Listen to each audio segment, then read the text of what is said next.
my name is Greg Jasmine, and this is for SDI FTT122 Week 6. And I do apologize for any audio distortion as well as anything here in the background. I'm wearing an earbud intentionally because I am actually using a fan for part of this demonstration. We're going to go through with basically 7 items here for Week 6, so that's mentioned out of the way. So the first one is trajectory and sights. And not quite an everyday object, but this is a fork that I kept 2 ends and glued the other. Now, we're going to attempt, oh sorry, I didn't have it right correctly, side alignment. And it's not as easy, guys. If you notice, in order to get this sight perpendicular, the fork actually has to be up higher. And the reason for that being is the barrel is going to shoot around an arc. We're going to get a little bit further into it, but that is basically showing how the sighting system is going to work. For number 2, gyroscopic drift, I have a little ball, and would have been better if it had been a football shape, but well, my nephew's kind of the only ones that got real footballs, and we're not going to talk about that.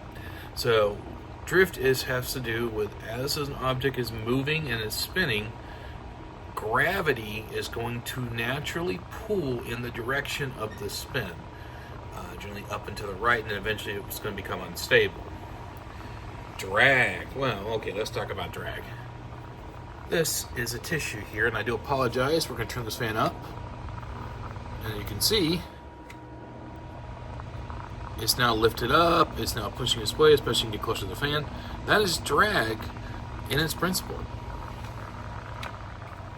So what's that mean? Well, drag is anything that's getting caught in the wind that's creating that friction, creating more of that gravity pull, creating basically more resistance.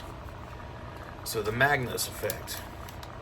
Okay, well, the Magnus effect is a feature that allows airflow around the spinning body that is also moving related to an airstream or flow through it. So I'm going to do a double demonstration here on that. Now that comes from the AIAAI.com. It's the Aerospace Micro Lessons 1, or excuse me, number 22. And basically it's one directional force sideways unless balanced out. Somebody's going to push the other side. So we're going to, again, throw up a fan here. On all the way, sorry.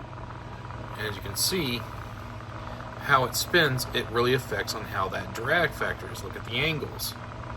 That makes a huge difference on the force being balanced out. And if it's not corrected, if it's not a completely conical shape for a projectile, well, guess what? You're going to have different resistance. Now, Coriolis and Evotus effect. Coriolis effects is again described on here. This is both coming from OXTS building on NCI, or building an OXTS.com, building an INS or internal navigation system.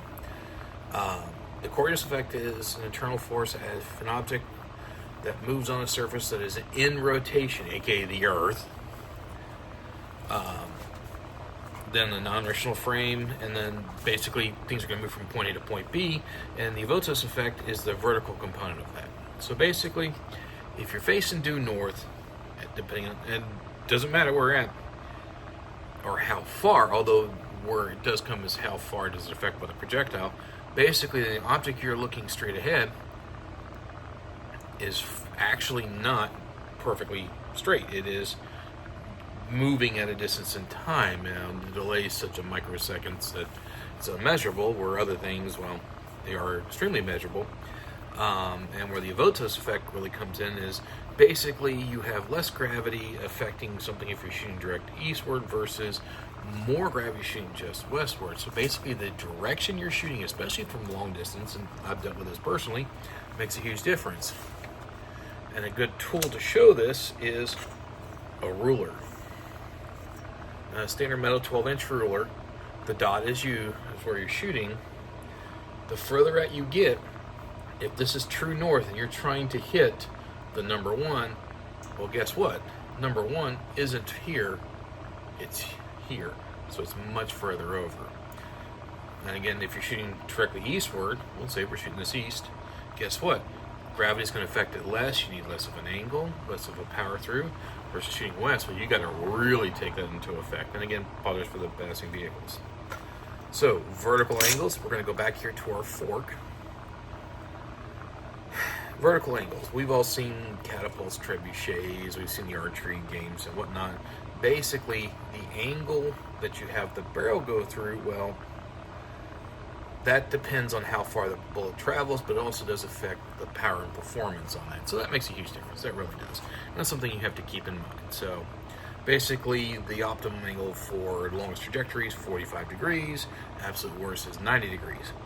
And that's true, but you have to have the vertical angles in relation to what you're trying to hit. And of course, factors of mass, energy, speed, etc. all come into play. Now, transonic. So all bullets are, not all bullets, but most bullets are traditionally, especially rifle rounds, are supersonic rounds by design. And of course, they're subsonic in the others.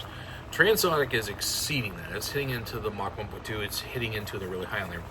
So from AccurateShooter.com, this was actually written, and they reference Brian Litz from Applied Ballistics. It's not a good thing. Bullet, and again, this is one of the demonstrators from y'all. So this is a dummy round. If the projectile goes transonic, it becomes unstable. And it basically, the faster it goes, the greater the wake affects it, the less stable the round's going to be overall. It becomes less slippery, it loses its coefficient, and it just basically becomes inefficient as all get out. Well, guys, that's my video assignment for this week. I'll catch you in the next one. See ya.